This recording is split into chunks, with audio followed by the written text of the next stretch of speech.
Well, let's get into it. Our most drafted players. We're going to go around the horn, starting with the quarterbacks, of course, Matthew, and I think everybody knows your answer for this one. Yeah, obviously, it's faith in 5. Jayden Daniels right there. There's a reason why he has the best jersey spot on the wall. Right behind me, when you see me, you see Jayden. Right next to Mark Andrews, though. Right, we gotta redo the wall a little bit. But yes, Jayden has the best spot. We gotta redo the wall a little bit.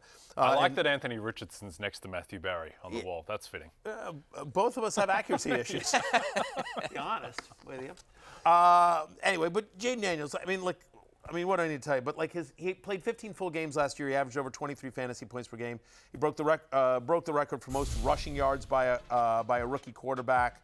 Second most fantasy points by a rookie quarterback in NFL history. And assuming Terry McLaurin gets back before the season starts, which I think he will, the addition of Deebo Samuel, bringing back Zach Ertz, who was a really trusted weapon for him down the stretch, Noah Brown as well. They improved the offensive line, obviously starting with Laramie Tunsil and the acquisition of him. So I just think second year in the league, more weapons, should be a great year. I want one of those 4 mobile quarterbacks if I can. I'm more in on earlier quarterbacks than sort of waiting, and obviously he's my favorite player to root for. So I have a lot of Jayden Daniels this year, and will continue to have a lot of Jayden Daniels.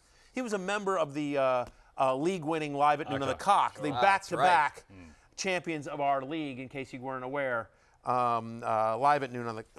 We're currently no longer Live at Noon on the Cock. We are Live at Noon on the Tube, and a tape delayed at 5 o'clock on the Cock.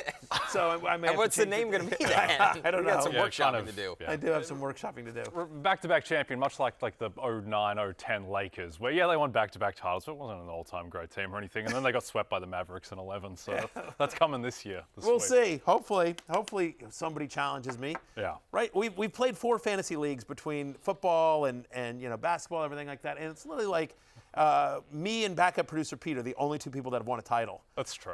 Of our group of the show group. Sadly accurate. Yeah. Not counting Guillotine. Not counting Guillotine. Which I believe Rotopad is. Yeah, Rotopad has been back-to-back, yeah. Unbelievable. Yeah. All right, the quarterback I end up drafting very often is a guy who I think is one of the most compelling figures in this NFL season. That's Michael Penix Jr., where he has such a wide range of outcomes. And when you're talking about quarterbacks, he's going as QB 21.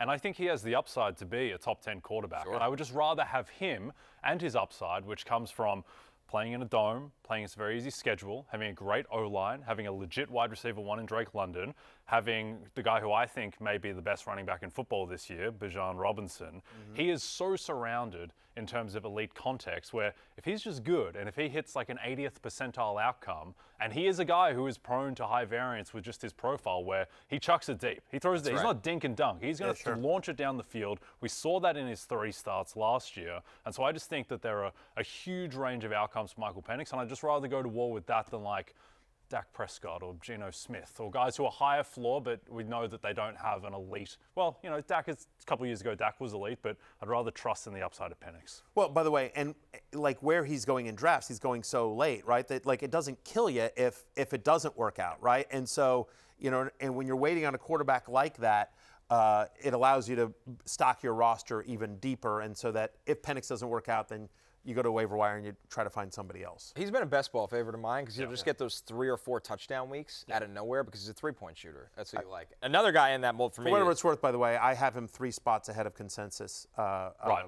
So Yahoo QB 24, right? Barry ranks QB 21. Correct. For me, this is going to seem like a homer pick, but it's actually the opposite. Justin Fields is a guy I end up with all the time at quarterback. Matthew, for you, quarterback 9. He's being drafted as QB 9 now. I feel like that's slowly started to pick up. I was at Jets camp last week. Justin Fields is going to be asked to do a lot of running in this offense. It's reason I say it's not a homer pick is outside of Garrett Wilson and a little bit of Mason Taylor, nobody's getting open. The pass game is really, really rusty. The offensive line looks pretty good. Fields is going to run a lot, and it's going to be design runs and scrambles. And listen, Fields is, he averages 55 rushing yards per game throughout 44 career starts. I would take the over on that number this year, Matthew.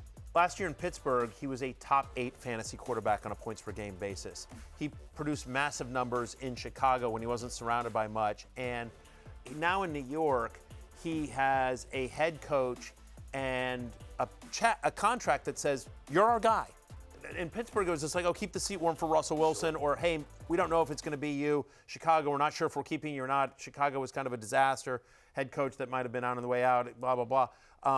The Jets, like, it's an organization, has its issues, but like, for this year, next year, Aaron Glenn is the guy, and Aaron Glenn has said, you're my guy. And so that takes a lot of pressure off of a young quarterback who, again, kind of a fantasy cheat code with the rushing.